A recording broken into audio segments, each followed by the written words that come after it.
This podcast is an audio adaptation from the original YouTube video. Please visit the Spooky Cabinet channel by clicking in the link in the description to watch the video, if you dare.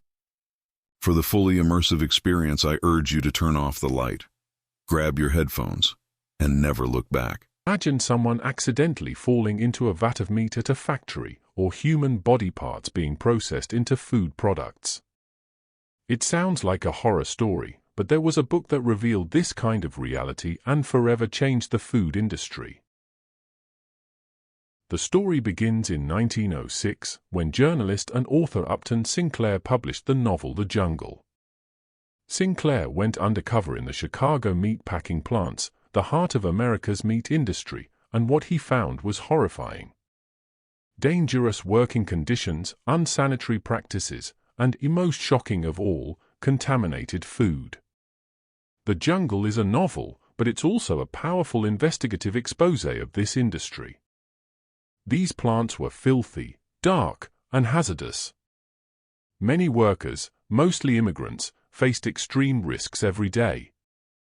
Sinclair describes how workers frequently lost fingers and hands, and worse, these incidents didn't stop production. Canned meat was processed and shipped with these extra ingredients mixed in.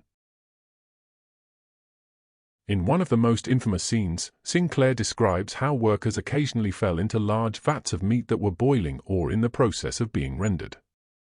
Once a worker fell in, their remains were rarely retrieved in time, meaning that their body was often boiled down along with the meat.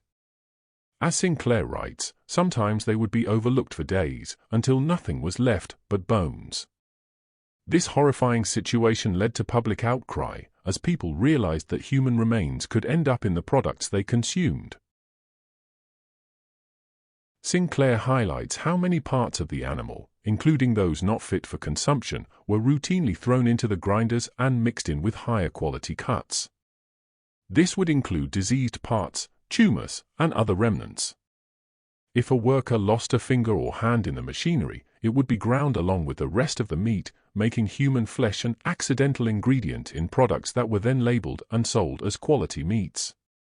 Sinclair recounts how moldy sausage meat was doused in borax and glycerin to hide its foulness, then repackaged and sold. These horrifying practices left readers horrified and eager for reform. Sinclair describes in gruesome detail how rats would infest the factories, crawling over the meat and defecating on it before it went into the grinders. He writes that workers would even lay out poisoned bread to control the rat population, but when the rats died, their bodies, along with the spoiled meat and even rat droppings, would be scooped up together, ground into the meat, and canned. Sinclair's graphic description revealed the complete lack of sanitary standards and the disregard for the consumer's health. Also, in one passage, Sinclair describes how cattle and hogs that arrived at the factory sick or dead from disease were still processed for human consumption. There were no standards in place to discard these animals, instead, they were sent through the same process as healthy animals. Workers were instructed to cover up any signs of disease or decay, sometimes using chemicals like borax to mask the smell and appearance of spoiled meat. These practices were shocking to readers and emphasized how desperate these companies were to maximize profit at any cost. While much of the book focuses on the unsanitary food practices, Sinclair also reveals the mistreatment and exploitation of immigrant workers in the industry. Workers faced brutal, life-threatening conditions, with little regard for their safety. They often lost limbs, faced gruesome injuries from machinery, and received no compensation if they were injured. Most of these workers were immigrants who couldn't speak English well and were hired because they could be exploited easily.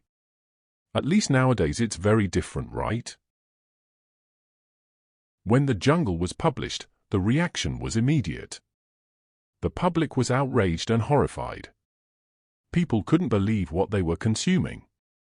President Theodore Roosevelt received thousands of letters demanding change, and after investigations, he found that Sinclair's claims were true.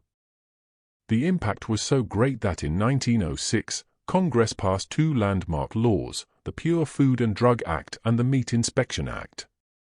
These laws required factories to maintain basic hygiene standards and allow regular inspections. This was the first major food safety regulation, leading to the establishment of the FDA. Though Sinclair wrote about America, the jungle had a global impact. Other countries began looking more closely at their food industries and implementing health and safety standards. In the end, the book raised awareness about food safety and workers' rights around the world. While The Jungle led to essential reforms in food safety and workers' rights, similar issues haven't disappeared entirely.